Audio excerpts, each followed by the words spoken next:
Recently in the comment section of one of my videos, user the Reticulaire, who has some absolutely gorgeous snakes up on his channel for those interested in snakes. I used to be big into the hobby years ago, but fortunately got away from it and got into tarantulas, but I would encourage you to check it out. Asked if I had ever used the big plastic cereal boxes to house arboreals. And although I've used the big plastic cereal boxes in the past for fossorial species, because I like the fact, and here's one here, I like the fact that they're quite deep. The fossorial species need more depth than anything, and they're a bit narrower than some of the other things I use. I mean, that's the narrow side of it. I like the fact that you can see them pretty much if they dig all the way to the bottom the whole way, which was really cool. I had a couple C. darlingi in it, and really enjoyed the fact that I could see their extensive burrowing system. However, I'd never thought of doing it for arboreals, and he mentioned that Michael Jacoby, obviously huge in the hobby, use them, so I figured what the heck, we'll give it a shot. So I have a Poecilotheria smithi that I'm going to need to rehouse. I'll be doing a separate video of that. That should be fun. And figured that I would just document putting this thing together because I'm kind of excited about it. I'm always looking for new enclosure types, and I'm kind of glad that the Reticulaire brought this up because it'll be interesting to see how it works out. So just real quick off the bat, what I got was the container that was about $6 at Walmart. They have other plastic cereal containers there. I actually saw some on Amazon that looked nice too. I grabbed this one because it looked decent size. Should give it, it's a smaller specimen, probably about 3.5 inches or so. So it should give it some size to grow. I've heard people use these for full-grown specimens. We'll see once I get this one inside what I think about the size of it. For a 7-inch spider, I'm not sure I'll dig that. Obviously, it works for some people. I just tend to give mine more room. And some of the tools I'll use to do it, I have my trusty glue gun, which is finally starting to break after about 2 years, and probably being left on a couple times overnight, which probably didn't help. And my soldering iron. Now, I've had some people ask how I put the holes in it. I use this handy dandy tool. I don't usually mark the holes out. I have an art background, so I have a fairly steady eye of lining things up and kind of make my patterns as I go along. But basically all you do is you heat this thing up, let it go for a little while. I usually let it heat up for about a half hour, and then you just carefully poke the holes in it. It goes a lot faster than heating up a nail or something. And I have my cork bark, which is actually 2 pieces of cork bark hot glued together with some plastic, or I believe these are silk plants on it. So that will go in here. I've already found that it'll fit quite nicely. And my substrate is in the garage in my big substrate bucket. I'll be bringing it in a moment because it's 30 degrees outside and I need to warm it up. I'm also going to do something a little different with this one. Here I have 2 of my plastic cups. What I'm going to do with this one is basically use hot glue to mount it on the inside so that the water dish is a little bit higher. And then what I'm going to do is just drop the second water dish into it and use that to fill up. So then if he soils the water dish, I'm just going to pluck out the top one, clean it, and put it back in. So something new, but I figure this will be kind of fun. I'm always looking for new ways to set up enclosures. This will be an interesting one to do, and quite frankly, I'm kind of excited to see how it looks.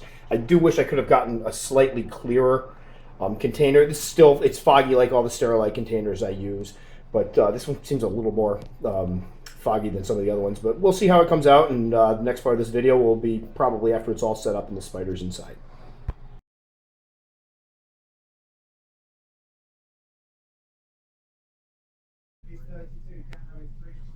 This is the second part of the video with the new arboreal enclosure made out of the plastic cereal container. And what we're about to do is rehouse my Poecilotheria smithi. I'm going to do something a little bit different this time because I've had a couple people ask me for safer alternatives on how to rehouse these guys to make sure there's absolutely no chance of escape. So this could be an epic failure, but we're going to try something a little different because the container he's in, his last molt, he grew out of very, very quickly, and there's not a lot of maneuverability for me to get a catch cup in there. So what I've done here is created a catch cup with some holes in it so that I can put my brush through it and poke and prod if I need to. And then there's a piece of cardboard that goes over the top that'll hopefully keep them from running out. Because this is an instance where these guys are very, very fast. They tend to bolt quickly and before you can react. And we are doing this one in the house. Sometimes I do these guys out in the garage. So I want to make sure there's little to no possibility of this one escaping. Again, normally when I do these guys, I just put a catch cup over them and just prod their back legs and get them to go in. But again, it'll be kind of interesting to see how this works, if it works at all. Okay, I'm going to go the other side of you. All right. Take this one over. Now he's kind of, and I do believe it's a male, on the bottom.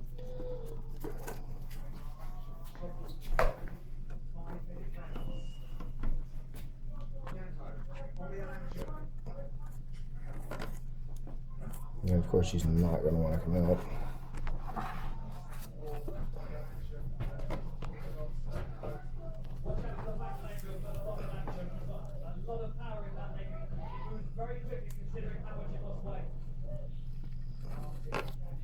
Alright, this is good. Just got him from being under the dirt. Now if I can just get him in the cup. There you go. Holy mackerel. Oh, please work.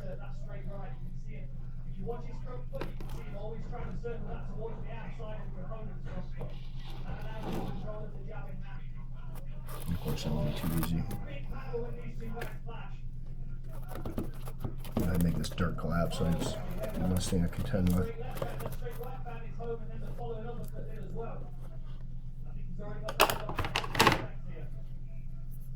Use the tongs to get in there.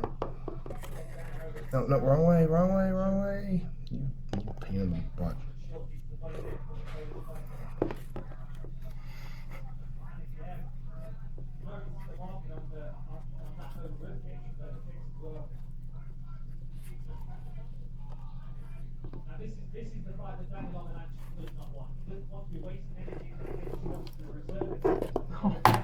That's on me. I'm kind of shocked that even worked. That is amazing. Here we go. I got this guy as a 1-inch sling from Ken the Bug Guy, and he was missing the back legs, so you can see yesterday the legs will actually regrow. Now we're going to put him in this new arboreal enclosure. I'm going to go ahead and move this out. I did something a little different with this one that I alluded to in the other video. If you can get in here. What I did was, instead of putting the water dish all the way down the bottom, which would be really difficult to get even with the longer tongs, I put a little mounted one up top and basically used the hot glue. If you look over here, it doesn't look particularly nice because I didn't let the hot glue heat up enough. But put a hole in here, put it all in the cup, and then shot the glue through and pinched both sides. So I kind of made a little plastic rivet for it. Good thing about this is I should be able to, if I want to remove this cup at some point, basically just pop it right off and cut the glue off, which will allow me to reuse the cage. And then what I'm going to do is take my normal water dish and just drop it right in here. So this will allow me to clean it a lot easier. They do sometimes soil their water dishes, and it'll make it easier to clean instead of sticking my hand in here. Now, I do like this enclosure. My son came down afterwards and said he really liked the look of it, and he was like, "Ooh, what are we doing there?" I like the way it looks. It is a lot more narrow than stuff I usually use, and as I've said in the past, when I work with pokies, I like to have a lot of room.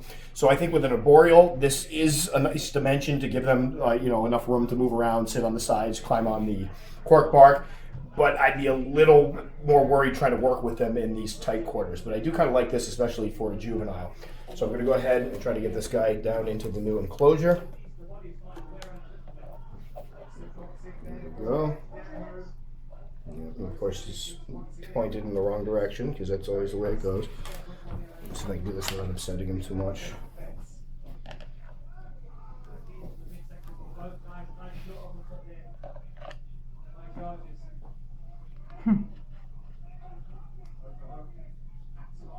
I can't believe this worked.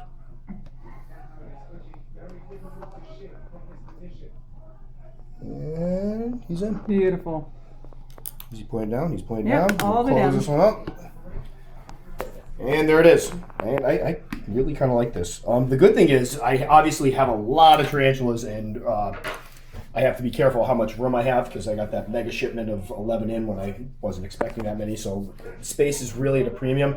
And what I do like about these is on the shelves, I can literally probably fit where I've only got maybe 6 of my other Poecilotheria species. I could probably fit 10 of these guys on a shelf. So they are interesting. I will see how it goes when this one grows up. Right now, this looks like a great size. You got a little extra room to grow, and it is an arboreal species, so the surface area of the bottom isn't as important as the height. We'll see what happens when it gets to be 7 inches or so, how they look in the enclosure, because I still think it looks a little thin. But again, this probably works great for some people, and people that are watching this, if you want to try it, please give it a shot and let me know how it works. I may actually try it with another one of my arboreal species. I have a couple Pyramidus that I have to go ahead and put into larger enclosures later, so I may do it with them. I also have a T. gigas that will need to be rehoused at one point, so I may try them in one of these, see how it goes. Again, the only drawback I can see is with the arboreal species, the quick ones, I like having a large opening that I can kind of work in. They will circle, it'll give me room to keep my hands out of the way. With this, if I have to go in and get a bolus or something, I'm going to be reaching down pretty deep. And even with the longer tongs, my hand's still going to be in the line of fire if this guy decides to bolt. So we'll see how it goes, but I do like them. I definitely think they can be used for arboreal, especially if you're trying to be conscious of how much space you're taking up, and they definitely look pretty attractive.